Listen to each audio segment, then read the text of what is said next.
Hello, my name is Jacob, and I've recently apparently started making uh YouTube movie reviews slash defenses of movies, especially in relation to specific other YouTubers in this sphere, I guess, who I think make overly harsh criticisms or I just disagree with them. And to be honest, it's just a bit of fun. There's never any bad blood, but I do call people out. That's part of my mantra. I don't think I shouldn't be allowed to do that. So I think it's just a bit of fun, really. It's never personal. It's just philosophy, I guess. Plato and Aristotle. Oh gosh, that's so cringe. Okay, so today we're talking about the Mandelorian and Grogu. I saw this film with my fiance a couple of weeks ago, and I really liked it overall. I'm still trying to think about like an overall rating to give it. I don't want to say a number because I've only watched it once and I haven't really thought about it enough, I guess. But it would be fairly high, I think. Um, so this specific video is a pushback against general criticisms that people have with this film that everyone seems to be recycling, and this happens every time a big blockbuster film comes out. You get these like one or two big YouTube channels will release a review and say some criticism, and some people will think, oh, on the surface, yeah, that sounds really smart and clever, good thought, and then they'll recycle that again and again and again.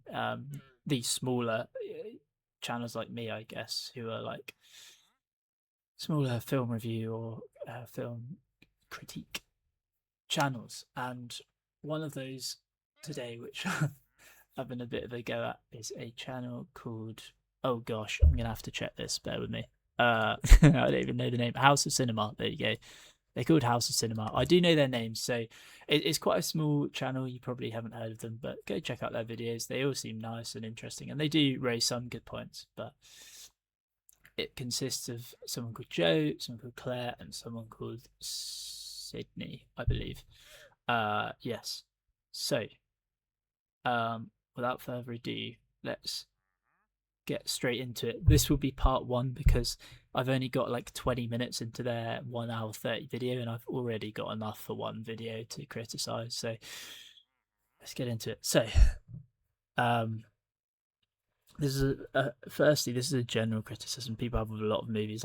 Like I said, this one I've heard so many times. It's this idea that not knowing who the characters are in a film before you enter the film is somehow a bad thing, and you sort of have to try and guess and work it out. Isn't that the case in every film? Why would you want to recycle the same old characters again and again? And plus, obviously, Mandalorian and Grogu are a symptom of recycling the same characters. So, like, apparently, it's not okay for a director to expect you to have some, or a writer to expect you to have some kind of background knowledge for whatever film you're watching. And yeah, I've heard this again and again. It was a big criticism of the Book of Boba Fett, which, by the way, is a bad series. But one of the big criticisms people have with it is a bad criticism. So separate those two things. This particular criticism is really bad. Sorry, I should be running around to give you something to look at. This is a really bad criticism in my the idea that you somehow, like, if you find a movie or a series too confusing, then that's on the writers, and they shouldn't expect you to have any background knowledge at all. It's something that Marvel films are synonymous for, but I don't think this is an issue at all. I think there are many films that expect you to have read the book before going into it, or at least I actually don't like doing that, by the way, because I like to go into things blind and experience things for the first time. So maybe that's a bad example, but maybe like a trilogy, for example, will obviously expect you to have watched the first two movies if you're watching the last one, for example. So that's an example of where oh gosh, I'm going around in circles. You know the point I'm trying to make. Like, it's not necessarily a bad thing for a director to, wow, look how beautiful that is, to want you to have seen previous material. The second criticism I have is, and everyone's saying this, it's not just these guys, but was it Joe? Was it Sydney? Someone said, I think it was Joe, said that, no, sorry, it was Sydney. She said this film feels like it's 4 episodes stretched into one film. And to her credit, by the way, she said she actually thought that was a good thing. But she has heard, like me, many other people saying that this is like a big criticism they have with the film somehow. Why? Why is it, again, why is it a bad thing wanting to stretch like a few episodes of content into a film? Why?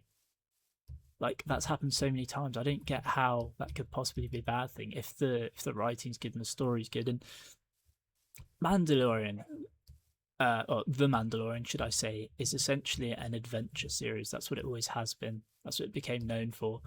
And if you get bored of that, if you have got bored of that, fair enough. But don't go into the film expecting something wildly different from that. I think you can do creative writing and creative storytelling within that genre. I think after a while it can get boring, but after a while anything can get boring. I mean, the whole concept of Rick and Morty, for example, which is probably one of the most popular TV series of the 2010s, was adventure. And standalone adventure was part of that. Sure, it started getting canonical as well, as does Mandalorian and Grogu. Although this brings me to my next point, actually, is they then, I think it was Joe, then started complaining about how, well, actually, let me get this right. By the way, this is really hypocritical considering the first point I made, but they essentially said something like, well, it would have been more interesting if this film did carry on from the series. So they kind of go back and forth a bit. But yeah, they say, well, if the story was a continuation, like, that would have given you something to be more invested in. That would have been like cooler, I suppose. And more interesting from a writing perspective. But I like, again, that external material shouldn't affect the source material that you're watching as a movie. You should criticize it in its own right. This is something that a YouTuber called Sheev Talks does a lot, and I think it's good. I think you should have external source material to inform you about the lore and things like that. You should never judge something by external material. That's the wider point I'm trying to make. So it's just like baseless criticisms that say nothing about the movie itself, but more about the sort of conditions of the movie, I guess, which is all any of this criticism is, man. It's all I've heard anyone talk about. It's just conditions. It's like, oh, they're making Baby Yoda to appeal to the masses, or oh, we've all got bored of Baby Yoda, why is he still here? Or oh, this movie should have come out 3 years ago, why didn't it come out 3 years ago? I'm telling you this, people will look back at this movie and these criticisms in the same vein of people look back at the prequel criticisms. I'm not saying the prequels are perfect movies by any stretch of the imagination, they're not. But people had all these crazy ideas and criticisms regarding the situations in which the movies came out, which were just baseless and false. And then obviously the sequels tried to kind of retrofit. That's the wrong word. Retrospectively change. I think that's what I'm trying to say. Change that, and we all know how that went, because the entire first movie became this like, oh, we all hate the prequels, ha ha ha. Let's all talk about how bad the prequels are and how amazing the original trilogy is. And that was the entire movie. There was nothing original. It was all just a political stint with an agenda, which everyone hated, literally everyone. So yeah. Next point. What's my next point? Criticism of it. Yes, so I've just talked about Joe criticizing the movie for not following on from the series, which is the exact opposite criticism like people like him had about the Book of Boba Fett, which is, yes. The whole point of the Mandalorian is that he's a solo adventurer, bounty hunter, which is Yeah, that's at the heart of the show. He's a solo adventurer, a lone wolf bounty hunter. Um, I heard some people saying that the movie didn't feel Western enough because obviously it had both Western and samurai roots from the respective directors in the original series, and that's partly what made it so new and cool because we hadn't seen anything like that for a while, and definitely not in Star Wars. I guess that's a valid criticism. I think there was still Western elements in it. He still was this lone wolf. Yeah, he was, I guess, working for the rebels, but he always was working for someone. He always was a bounty hunter. So yeah, I hear it. I just don't. Again, I don't think you should force your agendas and viewpoints of what something should be externally on a movie on its own, like in its own right. If you see what I'm trying to say. Um. So the next point, Claire's criticism of this movie, copying the entire narrative of the Clone Wars movie, is very valid. Yeah. So this is actually a really major criticism I have, and she's spot on. So Claire said that the original Clone Wars film, which came out in 2008, which not many people have seen, I actually haven't seen it, but it got terrible reviews. But that aside, it the story was exactly the same pretty much as this film. So that does show lazy writing and sort of a lack of imagination from the part of Dave Filoni. I will say that. And it's just a bit disappointing to see. So nobody wants to see the same story again and again, regardless of what I said earlier. Yeah. So next point, complaining about the voice actor phoning in. Oh yeah. Yeah, complaining about, I forget his name, but everyone is complaining about this guy who phoned in, quote unquote, to do the voice acting for Rotter. I think all three of them in this particular podcast complained about that and ha ha ha laughed about it. But when you think about it, that action of phoning in doesn't actually bear any weight on how good or bad the performance was. And I don't think it should be seen as a bad thing. I thought the voice acting was fairly good. I don't think anyone would disagree with that. And again, the situation around the voice acting shouldn't have an impact on how good it actually is in and of itself. There's another complaint about Rotter, whilst we're on Rotter, hammering home the idea of "I'm not my father" shtick and it being a bit too loose. I think it's clearly a part of his identifying it. Sorry, let me start again. I think it's clearly part of his identity is the fact that he wants to be different from Jabba the Hutt, this like galaxy-wide known gangster criminal, and so I don't think it's unreasonable for him to hammer home this point. I didn't find it overly repetitive or boring personally. I thought it was quite interesting. It didn't. I never felt like, oh yeah, we get it. But I guess if some people did, then fair enough. But it just wasn't an issue to me. I guess that's just subjective, and it's hard to defend something objectively on a subjective basis. But that's just my opinion. I will say this though: his use of the phrase "I'm my own man" was clearly a bit stupid, and I know this is a nitpick, but considering he's not a human, it just, I don't know, it felt a bit out of place to me. So that was a bit questionable. I've seen these guys and many others complain about the fact that the Hutt being depicted as a fighter, by the way, bar Sydney again, so she was the only one that agreed with me. But so from my understanding, the premise of the Hutts is that they can survive for hundreds of years, and therefore their success as gangsters has come from their longevity and knowledge of the galaxy. But this doesn't mean that they have to sit around all day like Jabba. I see no reason why the Hutts couldn't be warriors, akin to like a sumo wrestler, I guess. Clearly not fast and agile, but more strong and durable. So yeah, this whole thing that like he just looks silly wrestling. Sure, but like everything in Star Wars looks silly. Are you going to extend that same logic to A New Hope when we enter the cantina and you see all these wacky aliens playing poker and drinking and shit? I mean, it is just a bit whimsical. It's not supposed to make 100% logical sense. That is what science fiction is at its heart. It takes scientific concepts and it blends them with fiction and tries to extend them as far as they can. As it can. For example, you don't see alternating gravity on all the planets they go to, but you couldn't. That would be too hard to film, and it is theoretically possible that there are millions of planets that have the same gravity as Earth in this galaxy, however stupidly unlikely that may be. Again, oxygen, like, why can everyone just breathe on all the planets that they enter?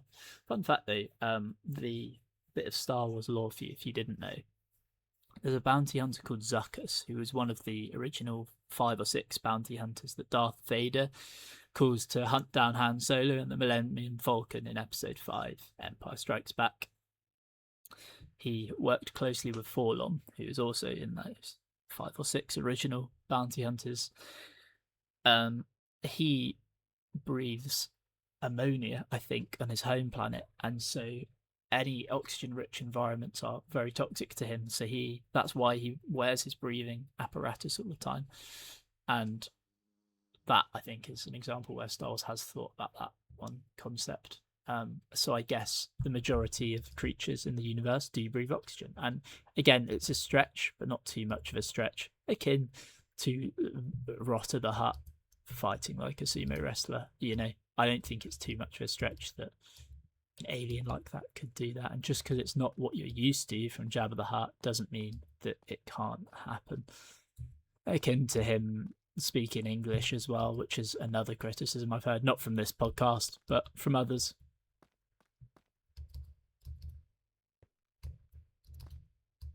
I'm going to do some sailing in a minute because I feel like it's very therapeutic and good thing to watch in the background. Where am I?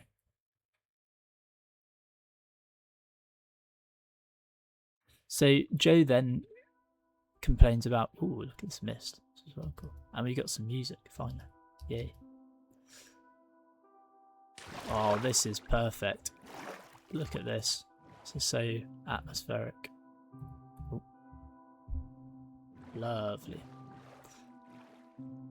So what does Joe complain about? Joe complains about seeing Rotter being very off-putting. So, yeah, if he does... Yeah, I've already made this point, to be honest. If he does have this criticism, carry that across to every other weird and quirky alien you see in Star Wars. By the way, don't even get me started on CGI versus puppetry. There's this weird obsession with film nerds, or, well, everyone, really, that I've spoken to, that sort of worshipping puppetry is the best thing to do. And I think... sorry, I should be more clear. With regards to whether... Like, a lot of people seem to think that there is way too much CGI in modern films. And I think that criticism comes from 2 things.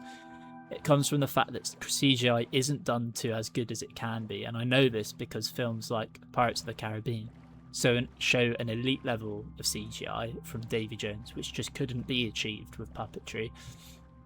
So I think that's partially it. They've been disappointed with modern CGI, and fair enough, but that doesn't mean CGI can't be done well.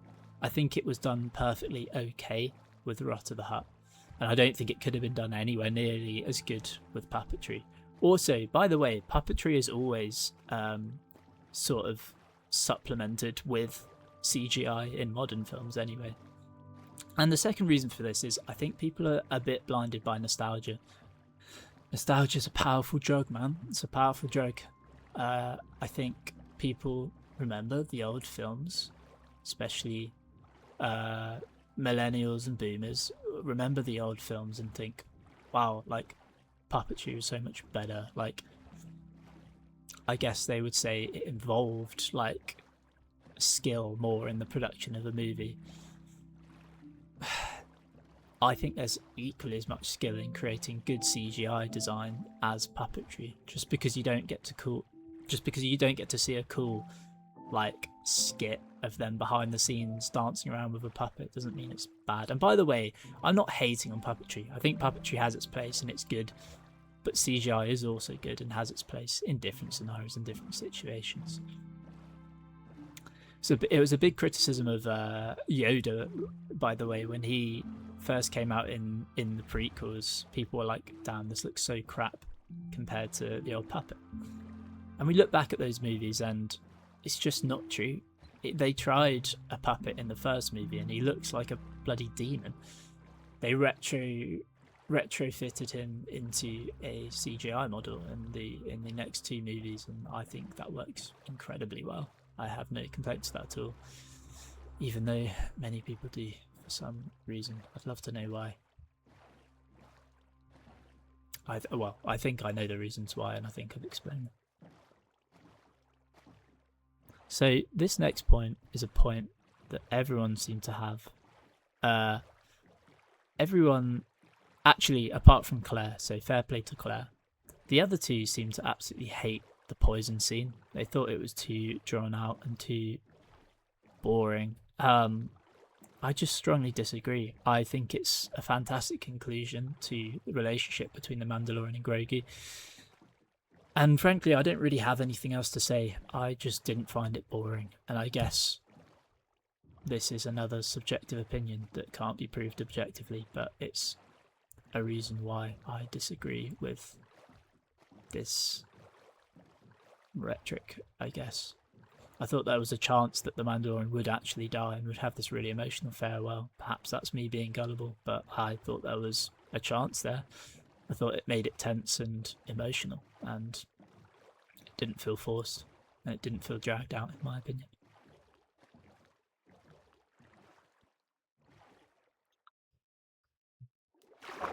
Just put down a bed right here. Nice. Because I've got cheats disabled, so I can't just skip today. My next point. Joe hates Grogu. I don't know why Joe hates Grogu, but apparently he does. Wow, this looks awesome.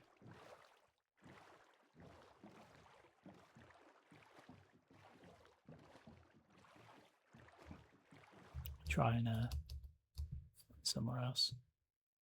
So yeah, Joe hates Grogu. I don't know why. I can guess why. He thinks he doesn't serve a purpose anymore. In my opinion, he does. He saves the Mandalorian. He literally saves the Mandalorian. Like, what more do you want? I get how he's starting to get a bit boring. I do agree that the series would have been best if it ended at the end of series 2, when the Mandalorian is handed over to Luke Skywalker. I think that was a perfectly good conclusion. I think the Mandalorian himself could have carried on with cool bounty hunter missions and stuff, but their relationship should have ended there. But considering it didn't, I think the best possible way this movie could have carried on was how it carried on, with like, yeah, well, maybe not the best possible way, but it was certainly like a good way, in my opinion. I'd love to see these people think up a better story, you know, for this particular like movie in the circumstance it's found itself in. They might say that the movie wasn't needed at all, but yeah, I don't know. I'm again like try to judge something by like what it is as a movie. Try not to judge it by external material. I get, like I said before, you need a certain amount of external knowledge to watch something, and I don't think that's wrong learning about external things, and I don't think it's wrong for a writer to expect you to learn, but I don't think you should judge it by external material, is the point I'm trying to make.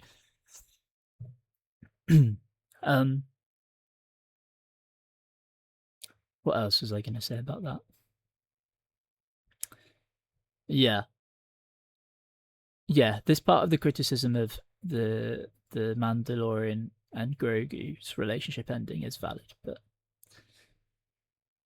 yeah, a little more growth would have been great for this for Grogu. Sorry, this is a big general criticism people have with him. I agree with that. He does have some growth, though. Some people complain that he doesn't have any growth at all. He does have some growth. I found the scene where he sort of straps up with grenades and weapons to be really funny.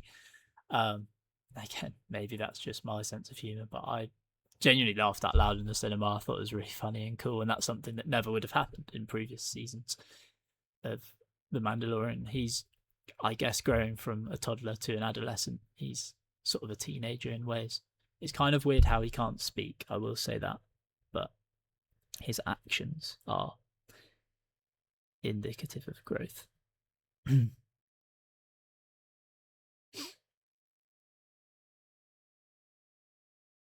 Okay, I have one final criticism, and then this drooling video will be over. And that is that complaining about Grogu, gosh, I can tell the video's been too long, can't you? Complaining about Grogu leaving the Jedi Order is quite a baseless criticism. Yeah, so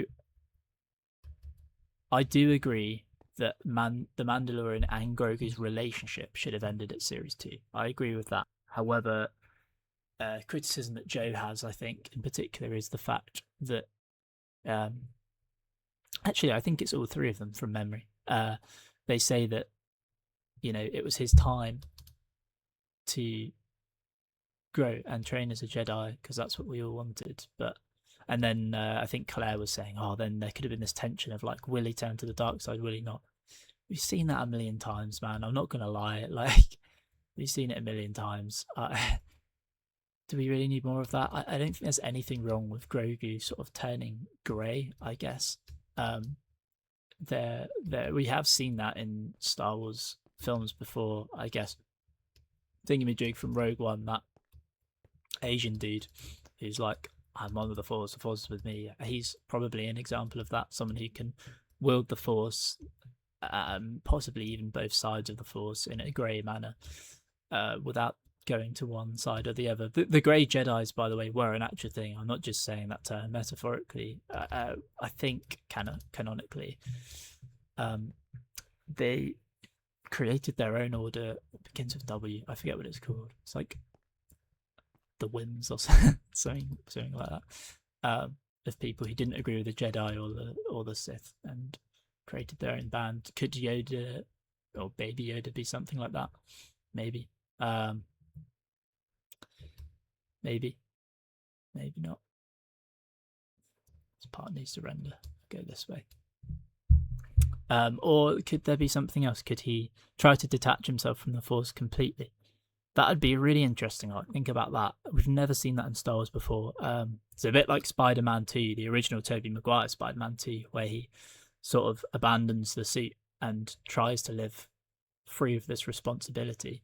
And then a bunch of bad things happen, and the bad things happen because he's not there to prevent them, or at least according to his set of morals and values.